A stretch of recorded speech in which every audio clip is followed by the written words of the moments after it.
Oh my god. You guys can tell by the sweat. I had a great workout. I did have a good workout. So, currently I'm still fasted, by the way. This is going to be the beginning of the Centaur Q&A. I'm still fasted. I haven't eaten at all. It's about, I think it is, 6:03. And I haven't eaten anything yet today. So that means my eating window is going to be like from 6 to maybe 11 or midnight tonight. Yeah. I'll talk more about my IF protocol in another video, but so far, intermittent fasting is feeling pretty fucking awesome. I can understand when some people mention their how sharp they feel. I actually do feel a little bit sharper during the day. But yeah, the IF protocol is going good so far. The workout went really well. I didn't feel weak. What I was anticipating is that I was gonna feel really, really weak prior to working out. Because I am obviously fasted, but I didn't. And it wasn't a really easy workout today. So yeah, I did a 365x2 for a top set of bench press, went down, did 3x3 at 340, used the bamboo bar, 2 sets of 20 reps with 2 kettlebells, 3 kettlebells on each side for 10 reps, and then back to 2 kettlebells for 20. And then I did a HIIT circuit at 5,000 meters on the rowing machine. So it was difficult, but I don't feel too fatigued right now. So let's just see how it goes, and now we'll get into the Q&A. Also, by the way, this protein's the fucking bomb. Honestly, like, Slingshot's known for like their products and stuff, so I really didn't even know they had protein for a while. I ended up just grabbing it one day, and I was pleasantly surprised by how good it was. So I'd say give it a shot. Let's get into the Q&A.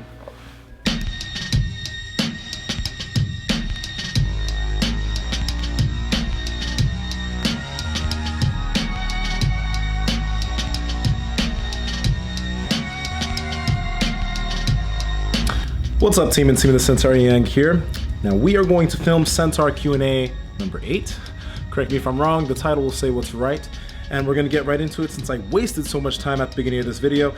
All right, first question is coming from Mr. Jeff Ray. How do you schedule BJJ and weightlifting? Should I do weight training in the morning and BJJ at the same day at night? Or should I do BJJ and weight training on 2 different days? My concern is about recovery and effective muscle/strength building. Hope you can help me out. I'm a beginner with both disciplines, thanks in advance. Okay, my man, you have the disadvantage of being a beginner in both disciplines. Now, if you were experienced in weight training, you would kind of know how to auto-regulate things in the gym. But this is the thing. You're gonna be trying to go super hard in the gym, and you're also gonna be trying to go super hard on the mats. It's gonna hurt you. So what I would suggest is this, okay? 3 days of weight training, 2 days of Brazilian Jiu-Jitsu. That's 5 days a week of exercise. Being a novice at both, you should be able to make progress in the weight room. You should be able to make progress in the weight room without any type of issue with 3 days a week of a solid training routine. You could do 5-3-1, no big deal. And then 2 days on the mats is gonna be more than enough for you to make positive adaptations and perform well on the mats. But the main thing is this, because I get a lot of questions from guys that want to do Brazilian Jiu-Jitsu and powerlifting, Brazilian Jiu-Jitsu and bodybuilding. And the main thing is when you're on the mats, you need to learn how to calm down. Okay, I learned this in my first few months of rolling, because you'll find that Jiu-Jitsu isn't a sport of strength as much as strength does play a role. It's a sport of technique, and it's a sport of being calm and kind of letting things flow, oddly enough. And if you're able to be calm even when you're about to be choked and you know you're gonna be choked, but you calm down, you're gonna expend less energy on the mats. And overall, you're gonna expend you're gonna stress yourself out way less on the mats. And what that's gonna do is it's going to allow you to recover better, so that when you have to enter the gym on potentially the next day, you'll have a much better workout since you're not feeling as tired. And yes, I would have them on different days in the beginning, but when you adapt, you become more used to training, as in weight training and Brazilian Jiu-Jitsu, then you can sometimes do double days. So yeah, my protocol when I was rolling was 3 days a week of rolling, 4 days a week of lifting, and one of the days or 2 of the days sometimes would be double days. Next question. Hey Nsima, can you give us a brief update on how your bench is going? It was good seeing you chase 405, but I haven't heard anything regarding your bench for a while. Road to strength 94, my bench is going great. Actually, like I mentioned at the beginning of this video, I did 365 for a fairly easy double. I think it was RPE 8.5, and then I worked up to that. Then I went down to 340 for 3x3, and I did the bamboo bar for multiple sets. But the bench is actually going really great. I actually brought my grip in quite a bit. I'll maybe talk about my bench in specifics in another video, but I brought my grip in quite a bit, and I'm getting more used to. I'll just tell you guys a little bit of what I'm doing with my bench. Now, some people have a tendency of when they're benching, hopefully you can see this, I don't know if you can, when they're benching, they come down, they let the bar rest, and this happens. Their angle of their hand goes here. What I'm trying to do is I'm trying to come down, maintain the angle, and actually, instead of being in a neutral position or in an extend position, I'm trying to be in a flex position here with my elbow so that I have more power off my chest. So rather than being here or neutral, maybe super stiff, I'm here, that's what I was working on today. And my bench is continuing to improve. 365 for a double never really felt that easy. So I'm very, very confident that the next time I do hit a meet, I'll be able to do a 4-plate bench or a 405-pound bench. And another thing is, with my meniscus thing, I believe that if I do get a removal, I should still be able to do the USAPL meet that I had planned. I think it's in like 9 or 10 weeks, so I might still be able to hit that meet.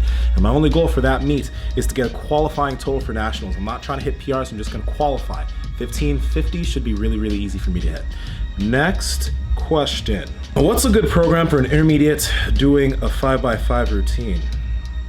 And what's your take on DMAA and its uses? Ooh. Okay, so for an intermediate doing a 5x5 routine, you see, I don't like answering these questions because I write programs and I write my own programs, but if you were to do just some routine online, I know Juggernaut Strength Systems, JTS, I know they have a lot of solid strength templates on their website. The Muscle and Strength Pyramids by Eric Helms, he has a lot of great templates for novice, intermediate, and I believe he has some for advanced level lifters. For now, that's really all I got for you, but there's a lot out there. I'd say start with JTS and definitely just buy the Muscle and Strength Pyramids just for your knowledge so you know a lot of things, because there's a lot of great information in that book. As far as DMAA use, I believe that's what was in Jack 3D, you know, the old original Jack that really would fuck people up because there was like meth in it. It's a real stimulant. I'm not a person that likes stimulants much. I like to be able to go off of all my own energy. If I do have caffeine, it's very minimal doses. Personally, I'd say stay the fuck away. If you really find that you have to use something like that, you should reevaluate what you're doing in your training and how you go about approaching training. But no, I personally don't suggest it. I think you should stay away from it because you'll then find yourself having to need things that have DMAA in it to be able to perform. You don't want that. Next question. My next question, Nsima, you have a huge range of knowledge and know what you're doing. Have you ever thought about doing online coaching? Yeah, dude, coaching is my job. Like, I don't even train people in person anymore. My job used to be personal training 2 years ago. And when my online coaching business started doing really well, I started working with a lot of clients. I then didn't really have a need to train people in person anymore. Now I just work with strength athletes, physique athletes, any athletes. I have, now since I do BJJ, I have some martial artists hitting me up for nutrition work, so yeah. For volume like 5x5, do you really have to rest for 3 to 5 minutes in between each set, or can I just rest for about 90 seconds with the right amount of weight? You're onto something here. You said 90 seconds with the right amount of weight. So let's just transfer right amount of weight to mean intensity. Intensity as in percentage of your 1 rep max. Now, if you're doing a 5x5 at 88 or 85%, which is possible for some people, you're gonna need to take a lot of rest because that's a lot of load for a 5x5. But let's say that the weight is 5x5 at 65 to 70%.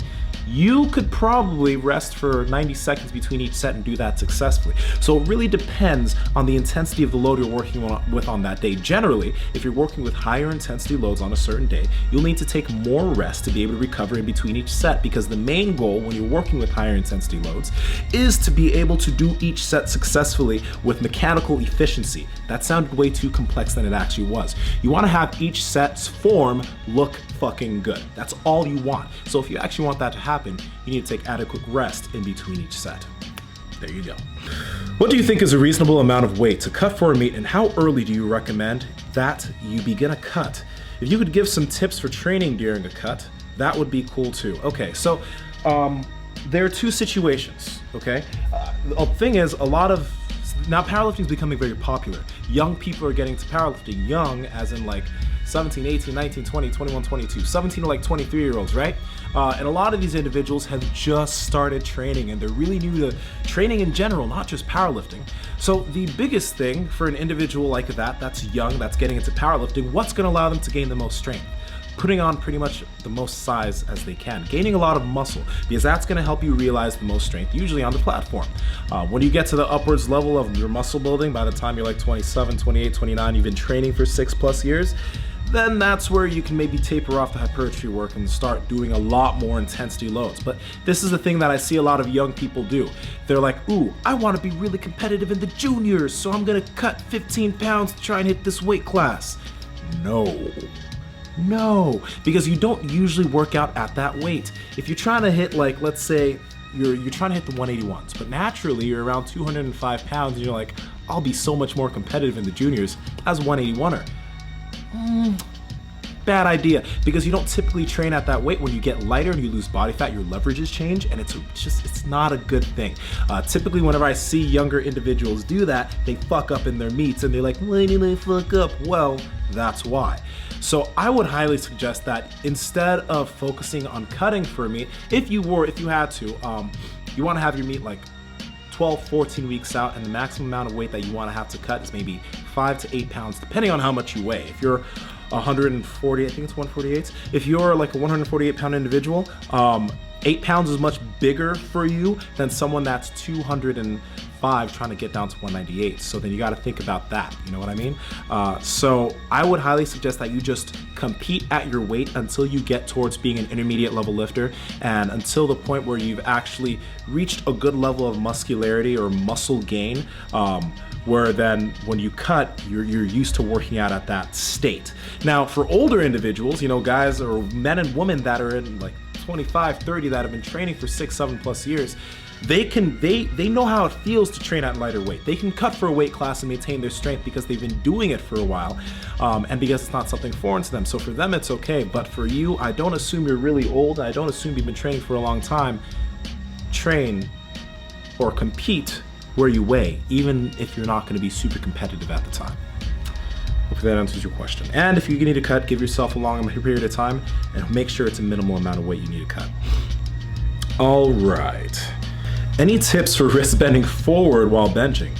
Looks like a position of your hand after you just shot a basket, but obviously not as much. Okay, so you see, this question was so weird because I like, this made me think, like, shooting a basketball. Whew. Okay, now, I have never seen someone bench like this. Like, you are literally telling me that your wrist is like this while you're benching. Yo, that's tough, okay? You remember you just saw the Matt Wenning video, right? I think it was 2 or 3 videos ago. Matt was talking about, you know, imagine that you're punching someone, right? He had the example, you wouldn't punch someone like this, right? You wouldn't go like that, right? You wouldn't go like that. You would fucking stack up and punch them like that. So pretty much when you're benching, that's where you need to be. I would suggest though, if you're having this fault, if this is going on, you probably want to bias a little bit more this way, just because even if you do bias more this way, right, you're still going to end up going forward into probably a neutral position. So that's going to be what's going to help you get rid of that really weird issue off the bat. Let me know if it helps. Comment on the next video after you try that out. Are you Igbo or Yoruba? I'm going to guess and say Igbo. No, you're wrong. I'm Ibibio. Ibibio. He's talking about a tribe in Nigeria. My tribe is the Ibibio people. Funny little tidbit about the Ibibio people. They're the only tribe, apparently, I think, that were said hundreds and hundreds and hundreds and hundreds of years ago to actually have emigrated from somewhere in Asia to Nigeria, which is why the Ibibio people tend to have sometimes lighter skin tones and sometimes eyes like this. So that's interesting. So no, I'm Ibibio, my friend.